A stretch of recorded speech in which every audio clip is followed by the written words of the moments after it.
But let's turn to Psalm 89. And it's verses 34 through 37. Oh, I think we're good. We're good there. It says, my covenant I will not break. Isn't that funny how he's letting you know right at the beginning, I'm going to set a covenant with you, but I'm not going to break it. You may break it, but I'm not. We'll talk a little bit about covenant in a second. Nor alter the word that has gone out of my lips. Once God said it, it settles it. Once I have sworn by my holiness, I will not lie to David. This is also what we would call the David or the Davidic covenant, or if you will. And what it's basically telling us here is that he's sworn some things to David. You're going to see what he says in a second. But I want you to notice he said, by my holiness. In other words, I'm going to hold it up because of my name, not yours.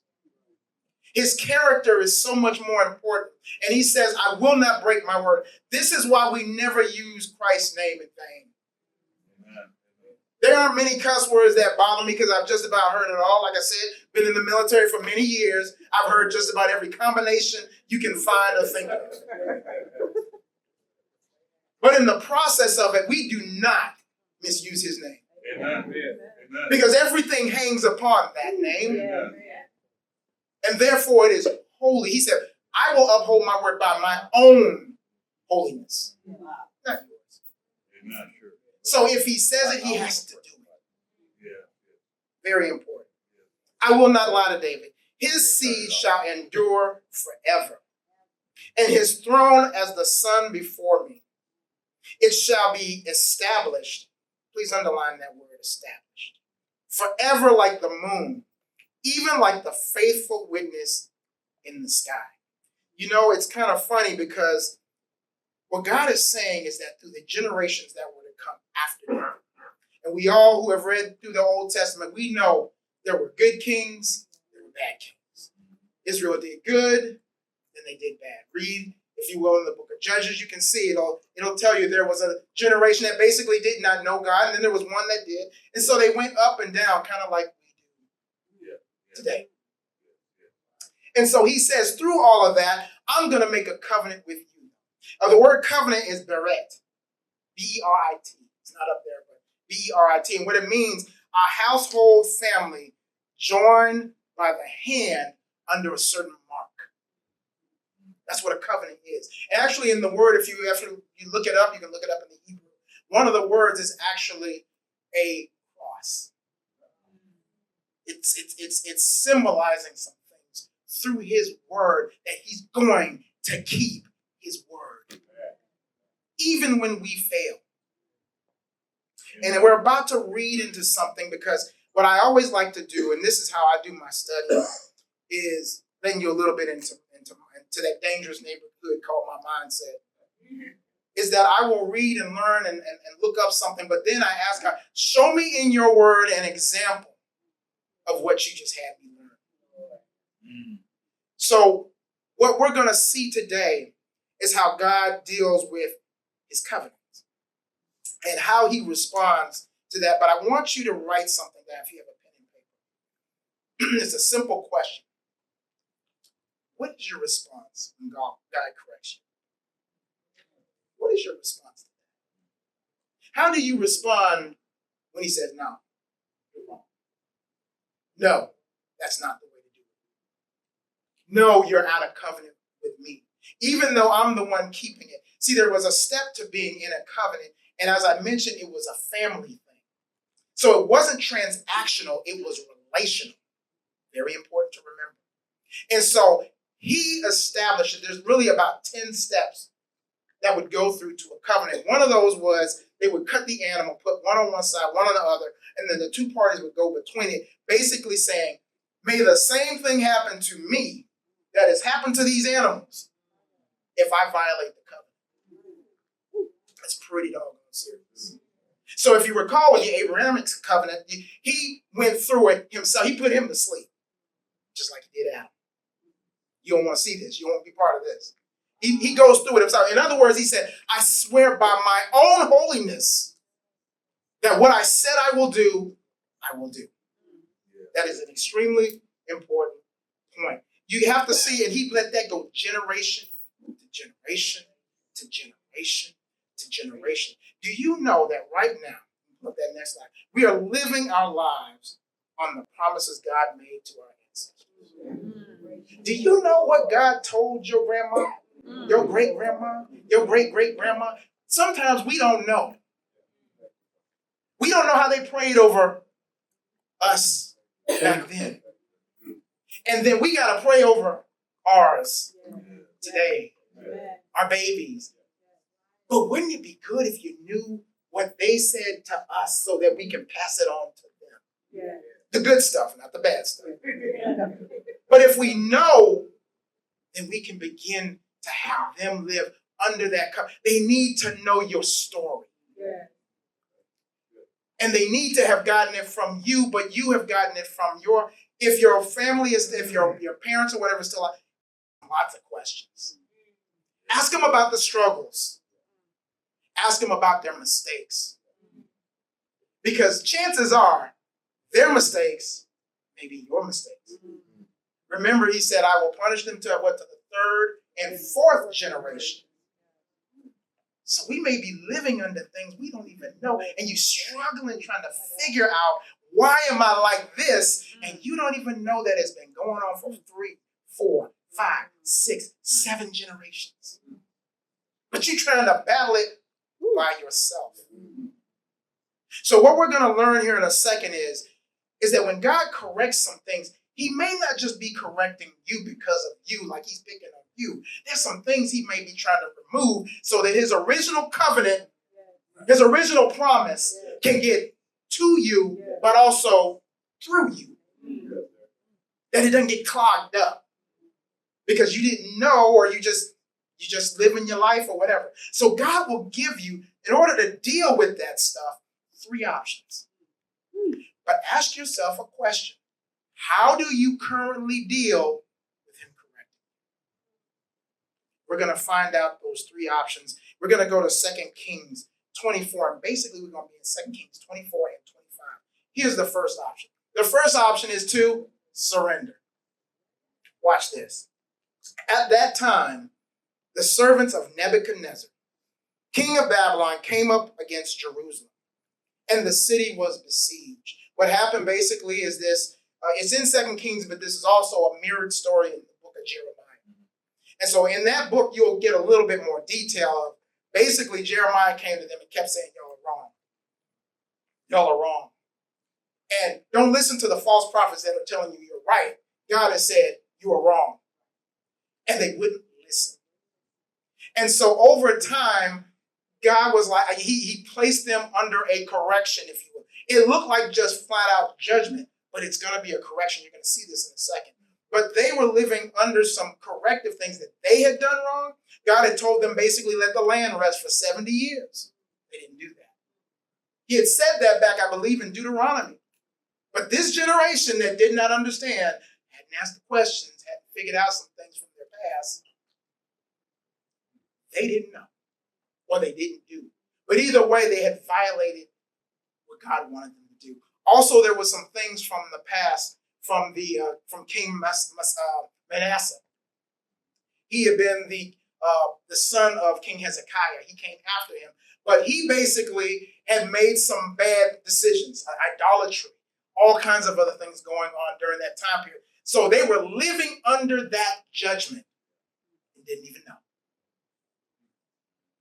Verse 11, and Nebuchadnezzar, king of Babylon, came against the city as his servants were besieging it. Then Jehoiakim, remember this name, king of Judah, his mother, his servants, his princes, his officers, went out to the king of Babylon and the king of Babylon in the 8th year of his reign, and they took him prisoner.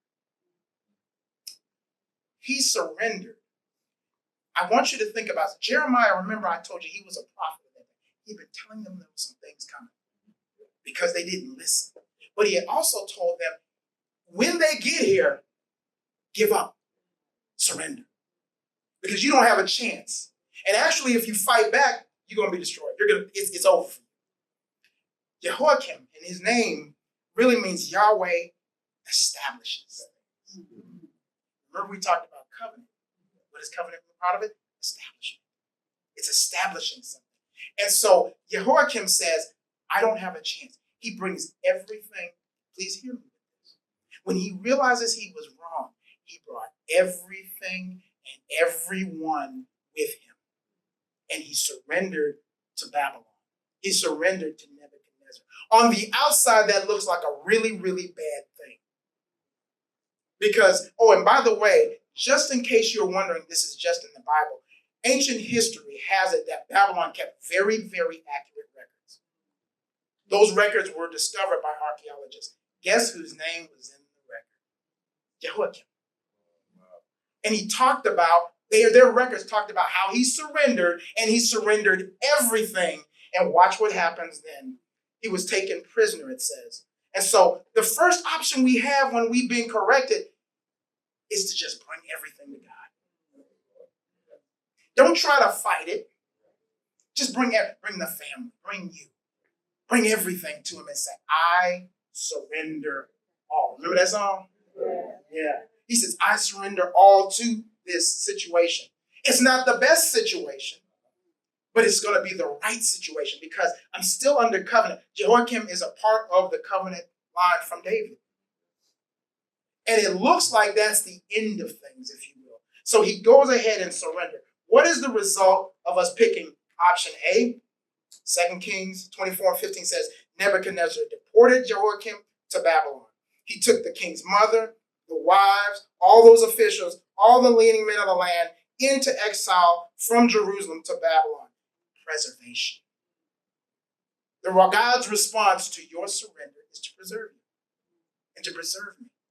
Not to kill us, not to hurt us, but to preserve us. And so what happens is they do all this, and all that he brought to them to surrender, all got put into exile. Everything.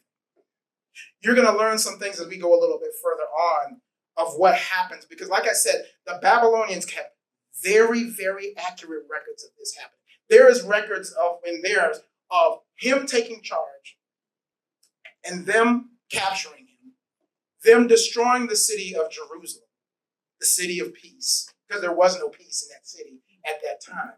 And basically the entire nation of Judah had basically given up on God. They said they're going to do it their way, not his way. And so his only choice to deal with this, to preserve the line that he had promised through David, was to send it in exile. Let it rest a little while. If there's one thing I have learned and I'm learning with life, when God corrects you, sometimes you just got to take a moment and just rest. Don't try to ask, what's the next thing I need to do? Just rest. Why? Because sometimes you just need to look. You ever been at whether it's in sports or I ain't played sports since I was like 10 because that just wasn't my jam. But I remember sometimes when I would be playing soccer. I liked soccer. I liked football too, but I broke my arm, and so grandma wouldn't let me do that any longer. And so I played soccer. And so when we weren't doing it correct, what the guy would tell us, our coach, I call him guy because he didn't bench me, so I don't call him guy. He's a guy. What the guy would tell me is go sit over there and look for a little while. So you can learn what you're doing wrong. You can't see what you're doing wrong if you're still in the game. And sometimes you need to get out the game, to look around and just take a second and pause. Some of us would call that a vacation. I haven't had one, so I don't know.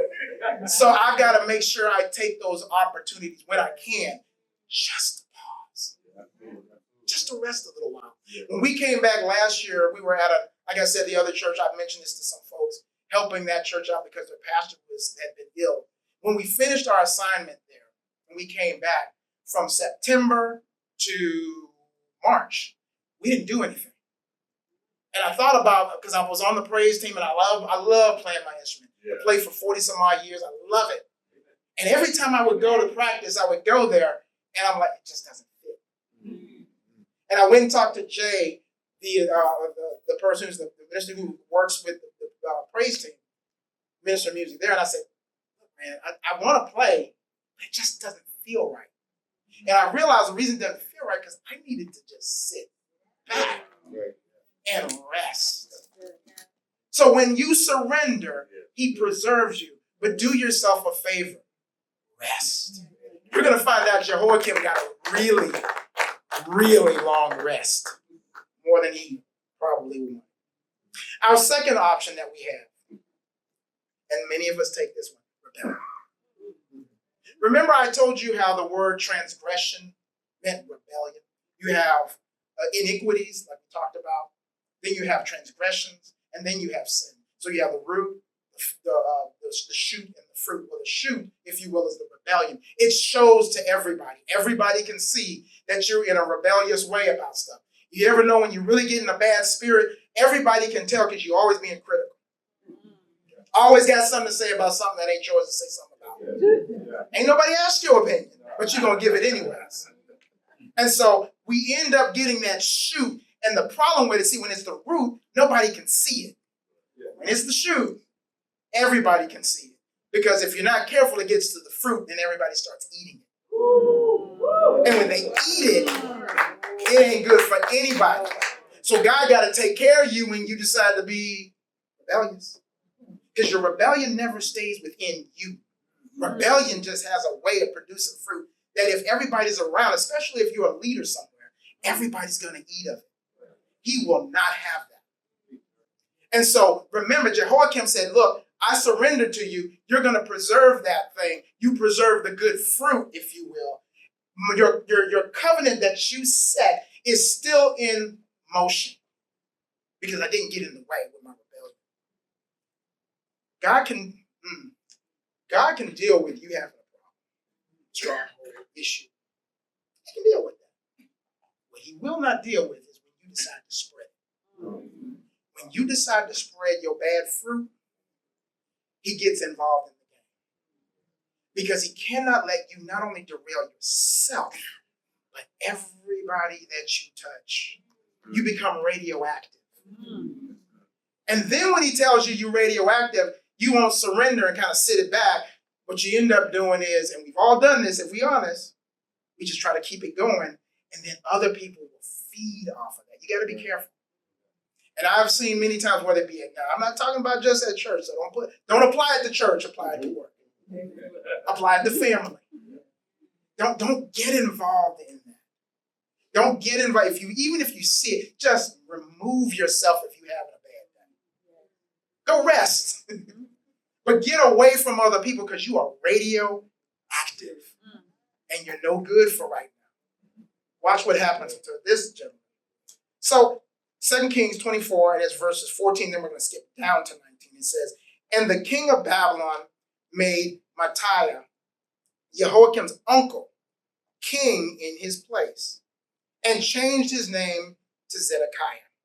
The word Zedekiah means my righteousness is Yahweh. My righteousness is God. He also did evil in the sight of the Lord according to all that Jehoiakim had done. So he didn't change. He said, yeah, my name, which basically is reflecting a character, if you will. Jehovah is he's my righteousness. You can say it, but is he doing it? Remember, the second option is rebellion. And so what happens here is after Jehoiakim is placed into exile, he was a king. He puts this other person named Zedekiah in charge as a king. Now he's what they call a vassal king. Basically what a vassal king is he is one that serves as a lesser king under the greater king. The greater king in this case is, anybody follow? Who is it? Anyways, it's not just it's from Babylon. And he is the one that is basically the one that is in charge of the whole thing. But he's the higher king. So Nebuchadnezzar is the higher king. Please watch this now. Nebuchadnezzar is the higher king. This gentleman, Zedekiah, who I just mentioned, is what? The lower king. In their time, covenants weren't just done between individuals. Like you and I could get into a covenant about land or something like that. Covenants typically were dealt with when a person was a ruler and they were overcome by another ruler. Two people trying to rule, one greater, one lesser. And so the lesser king would have to then go into covenant agreement. And if you look at certain verses, certain types of scripture, if you look at another version of this scripture, it will say that Zedekiah actually went into a covenant with Nebuchadnezzar. So Nebuchadnezzar is the greater king. He, Zedekiah, is the lesser king. In that day and age, a lesser king, when they went into a covenant, had two choices. They could either agree and be a part of it, or reject it and rebel and be dealt with. This gentleman, what you're going to see in just a second, he decides, I'm going to rebel. Basically what happens is that Zedekiah decides that I don't want to be a part of this whole thing. I am going to rebel because other people were rebelling against him. And Jeremiah comes in and says, God has told you one of the things he wants you to do to get it right. Number one, obey what the king of Babylon has said. Obey Nebuchadnezzar. That's one thing. Just like he told Jehoiakim. He said the second thing is release all your slaves. If you have any slaves in Israel, release them. And he agreed. And then he didn't. He reneged on it. And so as a result of that, Jeremiah comes back and tells him, because you didn't do what you said you were going to do from your covenant, now you're living under judgment because you decided to be who you wanted to be. Remember how I told you covenant, one side, the other side said, let the same thing happen to me as to these animals. By the way, when a lesser king would obey a greater king, they had a name for it. You know what that name was? Son.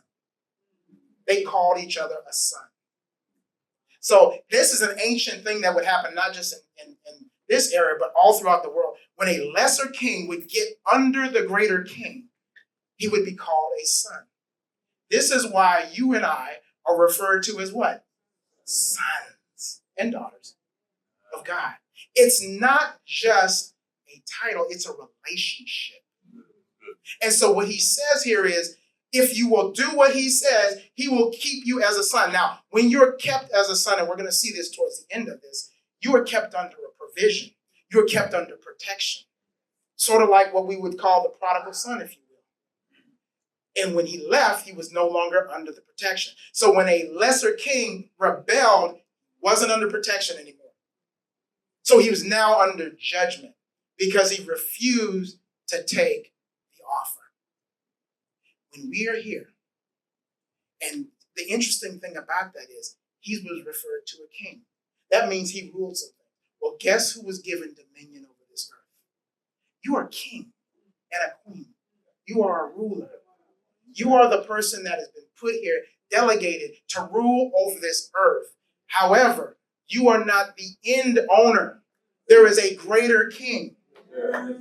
And so notice what it says in scripture. It tells us that he didn't see it as a lesser thing, being God, equal to God, to come down and be like us. So he is the lead son, if you will. And he comes down and still obeys the Father, even though he still has ruler ability, still has rulership ability. You still have rulership ability. You have stewardship ability. But it has to stay under the Father. And when it doesn't stay under the Father, he calls it rebellion. We learned I've mentioned this at the beginning of our time together. I want to say back in April, but I've mentioned it many times before. The definition of grace and what you find from grace, what it is, when you look at it from a pictorial view, which is how they would speak to people in that ancient time, is through pictures. It was a picture again of a tent. That was a tent of people in circle. It was in circle. So it was a group of people in a tent, and they would go and they were nomads. They would take their tents and they would set them up and they would put it in circle. And anything inside the circle was protected. Anything outside the circle could be killed and destroyed or stolen. Sound familiar? And so everything that was on the outside was not under the protection of God, but under the judgment of God. This is why we want to stay under grace and not just under law. Because if you're under law, that means you're on the outside looking in, and you are susceptible to everything that you would receive. This is why we come in and we talk about salvation. It's not so much just to say, okay, I said the words, I've done the thing. He's saying, stay under grace. Stay where it's safe, like Jehoiakim. Even though you may not think it's the safest places to stay under God's protection. Oh my gosh, today in this world, you better stay under God's grace. Don't try to make it on your own. Don't try to rebel. It says, verse 12, then Jehoiakim, actually, let me go back, and it's our second option over here. It says in verse 19, he also did evil in the sight of the Lord. Notice that he also did evil. In other words, he knew better, but decided he didn't want to do better.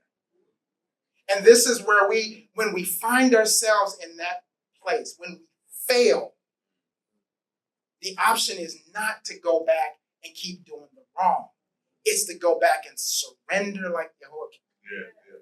Get back under the covenant protection of your father.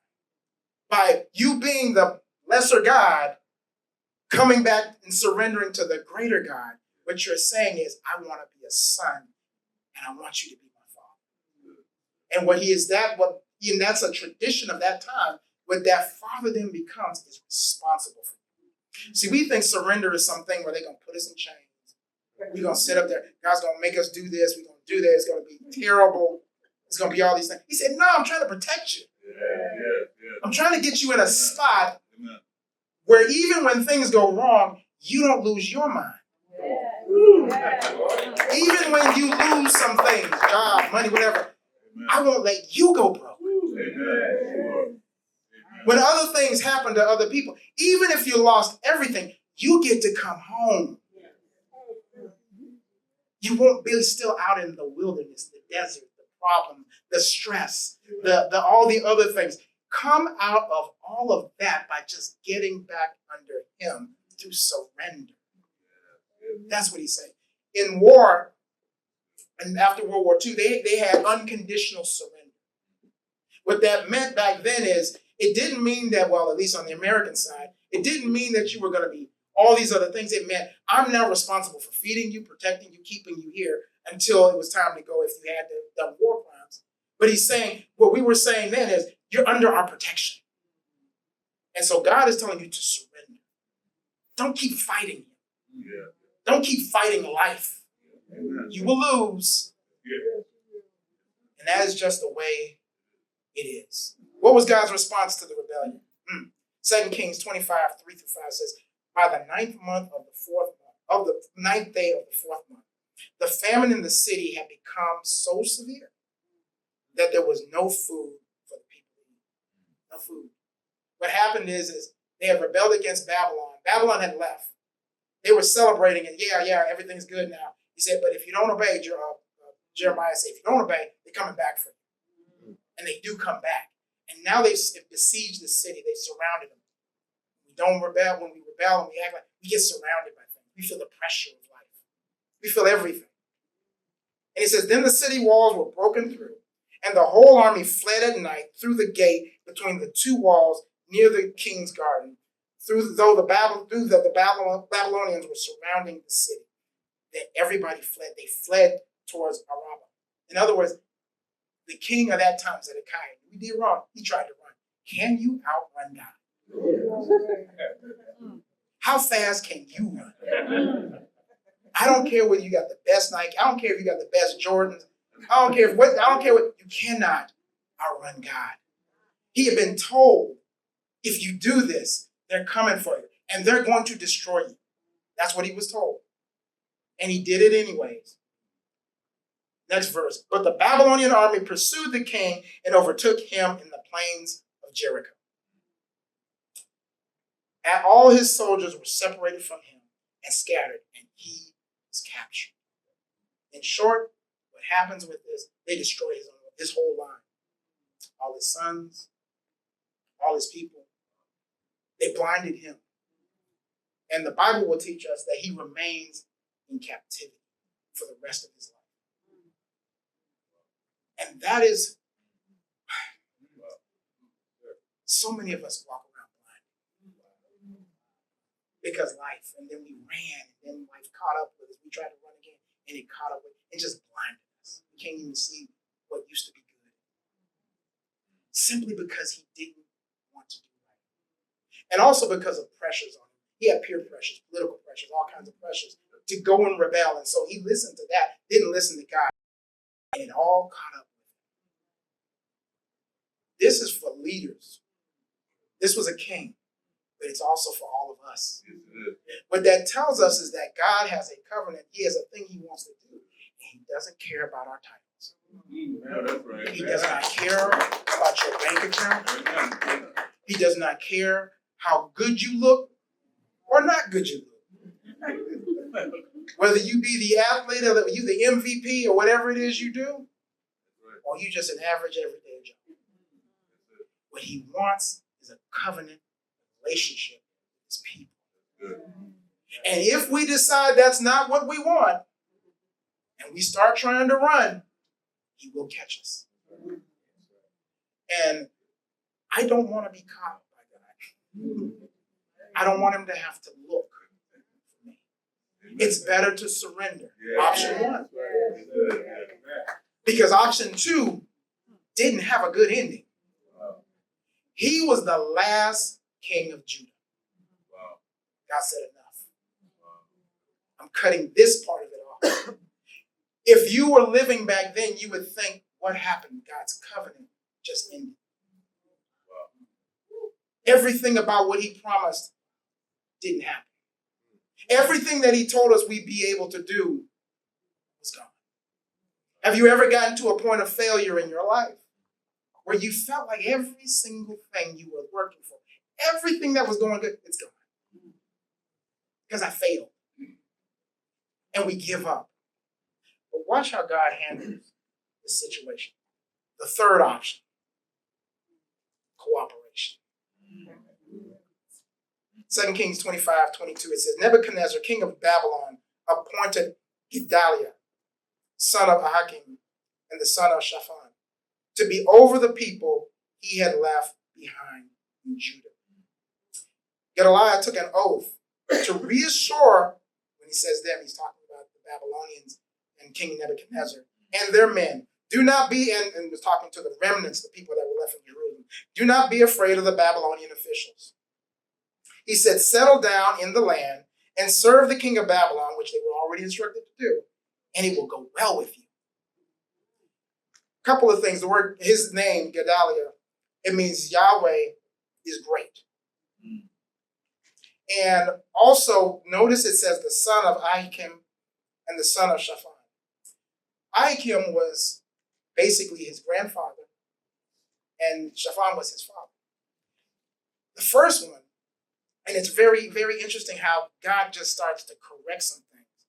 Ahikam had served under King Manasseh. The one I told you that was bad. But King Manasseh had basically understood that he'd done wrong. He repented, and he started trying to do right again. And so this gentleman went and found something that was lost, the Torah, the book of the law.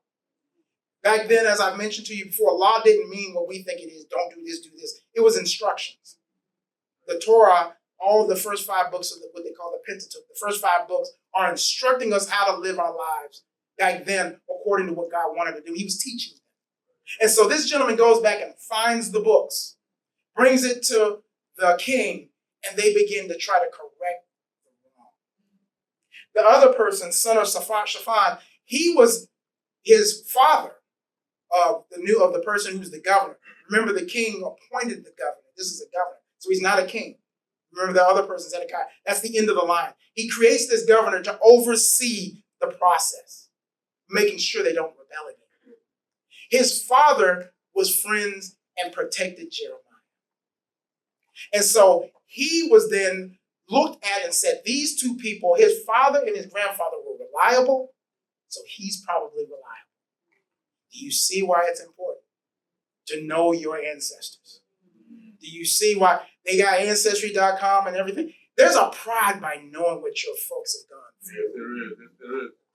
And it affected him, but more importantly, God showed through an evil king favor and said, this person needs to be back on. In other words, he's reconnecting to his covenant. It ain't over yet. Even though it seemed like it was over, God made sure there was somebody to reconnect with their ancestral line to make sure he preserved what he originally promised to David. He never, as we say, he's the same God. And so you may look at your life and think, it's over. That part of my life is over. It was a promise or thought it was a promise. And see, here's the thing. When you think God has promised you something and it didn't come to pass, and he promised you something and it didn't come to pass, and we keep going through that cycle, it affects your faith. Because then you start wondering, did I hear from God? Should I? We start second guessing things. And so God lets them know, I haven't forgotten about you. Remember, this person was appointed by their evil empire. The evil saw the good. And there will be people that you're not expecting to do good for you. That's right. That you forgot about, or you thought they forgot about you, who will come into your life and do things that you don't even recognize. You get favor from places you don't even understand. Yeah. It is important, though, that we understand when that happens, it's not about you. Yeah. God has something that he needs to come, what? Through you, and so I should say to you, and then through you. So don't make it about you. Don't be like, oh, I must be still in good faith. I must be good. Just ride it out. Let it happen. And he says, if you'll just cooperate with the Babylonians, this is God speaking through the Babylonians. If you'll just cooperate, it'll go well with you. It doesn't matter anymore what you did and didn't do. See, that part gets us every time. We have a sense of shame or guilt, and then we try to justify and make it right. He said, just know I'm still with you, and let that be enough for you. Don't try to make it right with me. Just, it's already been made right. You had nothing to do with it. This is my name on the line. I'll do it for what? My name's sake. And let that be enough. Not your name, because Zedekiah didn't even live up to his character. Now he is working for an evil empire, if you will. But it says that Yahweh will shine right through it, even if it's something that's not good. He still shines through. What's the response? Restoration. That is what he gives us. 2 Kings 25 and 27. And it says this. Now it came to pass in the 37th year of the captivity of Jehoiakim, king of Judah, in the 12th. Did you notice it said king of Judah? He wasn't the king when he was not the king anymore. Zedekiah. He acted like that didn't even exist. He said he's still the real king. You're going to see why in a minute.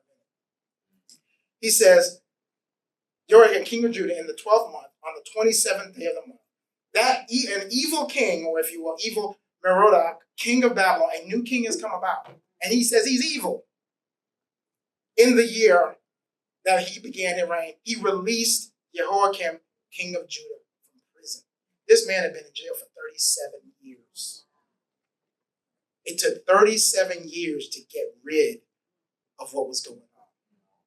But he still kept his covenant. You may have had something dormant in you for 37 years, 40 years, 50 years, 45 years, 60 years. But if you still plant the seed and water it, it just might still grow.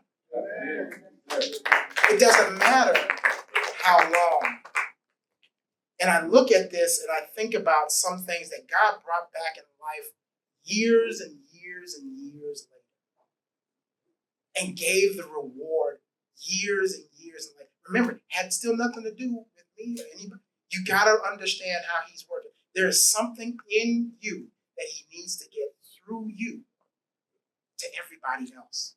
Generations that never have even existed yet. You never think to pray for your future generations. You should start to do that. Because oftentimes there's something he needs to get to them that's still got to go through you. We're so used to praying for what's going on in our lives right now, this day. Here's what we need. Here's my laundry list. How about we pray for generations that don't even exist? Anyways. He says he released him from prison. Here's the last thing that I want to put out there. Here's the results. Here's God's results of all these options. Pick option 1 and 3. Surrender and cooperate. What are we going to do? Surrender and cooperate. What happens when that is? You get reestablished. 2 Kings 25, 28, and 30. He spoke kindly to him, that king, the evil king. He was evil, but he speaks kindly to this man. And gave him more prominent seat than those other kings that were there that were working with him in Babylon. He got the best of the best. So Jehoiakim changed from his prison garments. He got out of his slave clothes. Amen. And he ate bread regularly before the king all the days of his life. Glory, glory. And as for his provisions, there was a regular ration given to him by the king. He didn't want for anything. A portion for each day, our daily bread. All the days of his life. Why is this so important? Because look at the result, if you will, of option 1 and 3. Matthew chapter 1, we're done. This is the lineage that is talked about in Matthew 1, that we all know that's leading to the son of David, the son of God, Right. who is Jesus Christ. Right. It says, Jehoias begot Jeconiah and his brothers about the time they were carried away to Babylon. And after they were brought to Babylon, Jeconiah begot Shealtiel, and I'm probably pronouncing this one wrong. Shealtiel begot Zerubbabel. Jeconiah is Jehoiakim. It's just another name for him. Probably the name he picked up when he was in Babylon. His line was reestablished in the line to Christ. He had to survive. If he didn't survive, it would have been the enemy trying to cut it all off. Don't you know that's what he's trying to do with us? Because he knows if we continue to go through our lineage and we take on the covenant that God has promised through David, or even to you personally for things in your own family, he wants to cut it off because he knows if it gets there, out of the whole thing, at the end of the whole process is Christ. And he doesn't want that. But because Jehoiakim surrendered and there was cooperation, he received the very best of a foreign land, of a place he should normally not even be in, or normally shouldn't be accepted in. By the way, when he was in prison, what that basically was saying was that he was also given in Babylonian records, the historical records say he was given proper provision even before that happened. He was treated not like a bad prisoner. He was treated like a dutiful king that had been captured in battle. He was still honored. Wow. So God took care of him when he surrendered, and he took care of him for 37 years till he was ready to get back into that, to make sure the line was preserved so that they could come back to Jerusalem, rebuild it, and get on with the business of being ready for the lineage of Christ. Because Zerubbabel, who I mentioned, as you saw, was in there. He's in the book of Ezra. So God did not let it go to waste because he surrendered. He didn't rebel. He cooperated. He was restored. He was reestablished. Amen. All heads bowed, all